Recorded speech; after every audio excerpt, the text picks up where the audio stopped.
Hello, readers. My name is Miss Jill. I'm so excited to be learning with you today. Before we get started with our lesson, let's say hello with our welcome song. Hello, readers. Hello, readers. How are you? How are you? I'm so glad to see you. I'm so glad to teach you. Hello, you and you. Readers, do you ever hear or read a word or a phrase in a book that you don't yet know? This happens to me all the time, especially when I'm reading an informational text about a new topic. It can feel confusing if I just keep going. So today we're going to learn what to do when you read a word or a phrase that you don't yet know. Great readers can't be afraid to stop and ask. Asking yourself questions about words of the text and seeking information is how skilled readers make sense of new and challenging texts.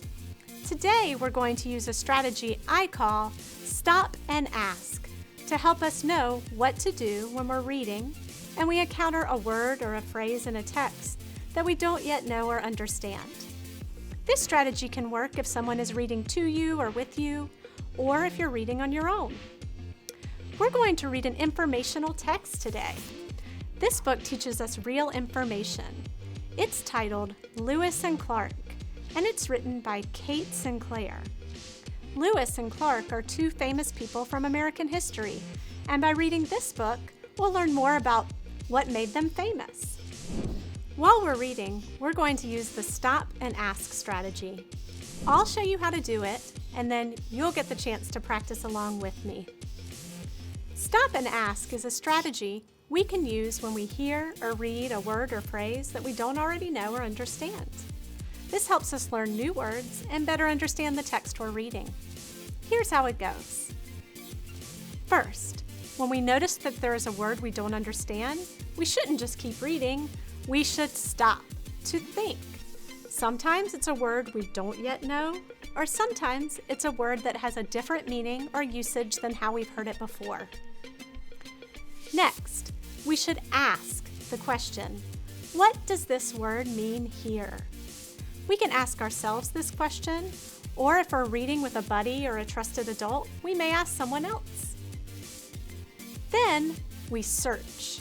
We search for more information about the word's meaning. Are there clues in the word itself, such as parts of the word I already know? Are there clues elsewhere in the text, such as more information later on in the sentence or page, or in the illustrations? Or do we need to search somewhere else, like researching the word or asking a trusted adult? Finally, go. Once I have my answer or a good understanding of what the word means in the text, I can go on and continue reading. So let's try this stop and ask strategy with our book today, Lewis and Clark. Readers, follow along with me, and I'll show you how it's done. It was the year 1803. Thomas Jefferson was President of the United States. The United States was a young country. The United States does not look like it does today. It was much smaller. So President Jefferson bought new land from France. That new land made the United States twice as big as it was before. President Jefferson knew very little about the land he bought. Who lived there? What plants grew there? What animals lived there? President Jefferson wanted to know. Mainland United States today. President Jefferson asked his friends for help. His friend's name was Captain Meriwether Lewis. Lewis was smart and a good leader. President Jefferson asked Lewis to explore the new land. Captain Lewis needed help. He asked his friend, William Clark, to join him. Join. Wait, I have to stop here. I've heard the word join before, but I don't quite understand how it's used here. Usually I hear join mean join a club, like an art club or a band. But they aren't talking about a club here. So I'm going to ask, what does join mean here? Now I'm searching. Earlier, it said Captain Lewis needed help. And if I read ahead, it says They needed a team to help them. It seems like here, join means to help each other or work together as a team for a common goal. So I think Clark is going to join Lewis on his exploration of the land. I got it now. I'm going to keep reading. Let's go. Lewis and Clark needed a team to help them.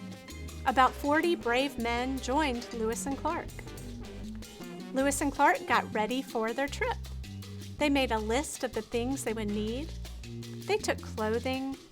They took things for camping. They took maps, books, and a compass. Compass? Okay, stop. That's not a word I know yet. So I'm going to ask myself, what does compass mean here? I'm searching. I'm reading on. And it says to help them find their way. So a compass is something that helps you find your way around or not get lost. Oh, and look. Here is a picture of a compass with a label. A compass looks like a small device that has arms like a clock, and they point in different directions. That must help people know what direction they're going. Okay, time to keep reading. Let's go. They took maps, books, and a compass to help them find their way. They took gifts for the people they might meet. Now you're going to try using the stop and ask strategy while I'm reading. If you're with a trusted adult at home, of course you can stop and ask about words anytime you need. I'll keep reading and you'll get a chance to practice with me. Anytime I say stop, I want you to do this. Then you're going to ask that important question. What does this word mean here? So let's read on. They also took pens and paper for writing. They wanted to write about everything they did and everything they saw. In 1804, the team set sail from St. Louis, Missouri. They sailed on the Missouri River. Their boats had sails and oars. Oars? Okay, stop. Did you do that with me? Good. Oars sounds like the word or, but the way it is used is different. Now it's your turn to ask the question about oars. On 3, let's ask a question about the word oars. 1, 2, 3. What does oars mean here? Good. Let's search. Do you notice anything in the text that can give us a clue to the word's meaning? Here it says oars for paddling. So what does that tell you? Tell me on 3. 1, 2, 3.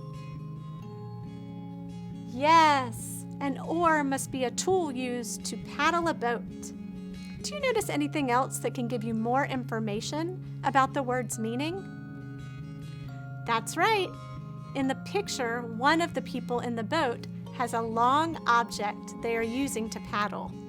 That must be what an oar looks like.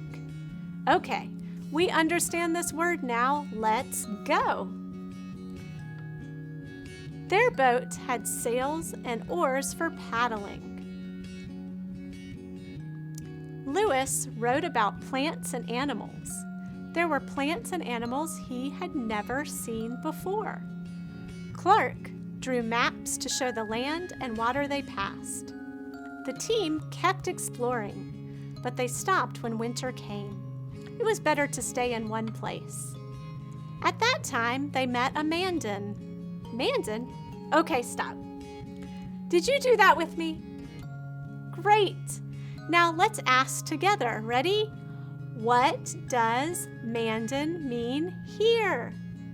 Now we'll search. Do you see anything in the text that can give us a clue to the word's meaning? Look carefully at the text and tell me on 3. 1, 2, 3. Good. Some friends notice that Mandan starts with the capital letter M. We know capital letters in the middle of a sentence are usually used for proper nouns or the name of people, places, or things. Did you notice that too? One of my learners noticed that the next part of the sentence reads Native American tribe. So that tells us Mandan must be the name of a Native American or American Indian tribe. We have a pretty good idea now about who the Mandan people are, enough to understand what's happening in the text. But if we wanted to learn more about the Mandan Nation, we can always do research in another book, online, or by asking an expert. All right, let's go and read on. At that time, they met a Mandan Native American tribe. They camped with their new friends all winter long. They also met a Frenchman. Frenchman? Okay, stop. You got it.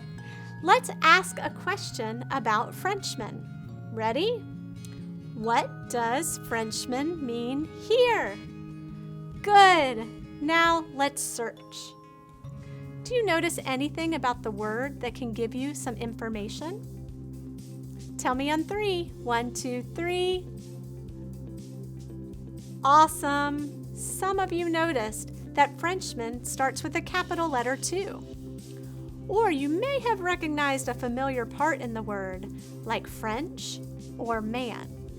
So that makes me think, French is the name for people from France and the language they speak. I think a Frenchman is a man or a person from France. Okay, let's go. They also met a Frenchman at the camp. He had explored the new lands. His wife's name was Sacagawea. The man said that he and his wife could travel with Lewis and Clark. They could lead the way. All right, I'm going to finish reading. You may discover there are other words that you don't know or are unsure of what they mean in this text. You can always stop, ask, search, and go. Spring came.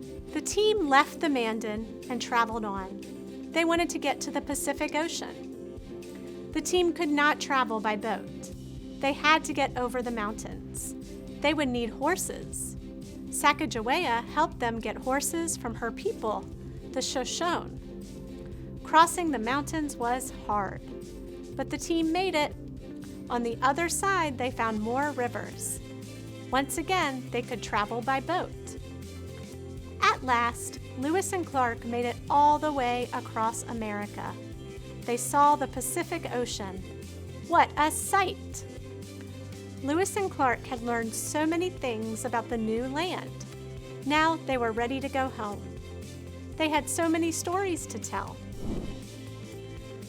I hope you enjoyed that text and you learned something new about Lewis and Clark and American history. Good readers are always thinking about the words in the text and how they are used and what they mean. This helps us learn new words and better understand what we're reading. Thank you so much for trying out the Stop and Ask strategy today with me.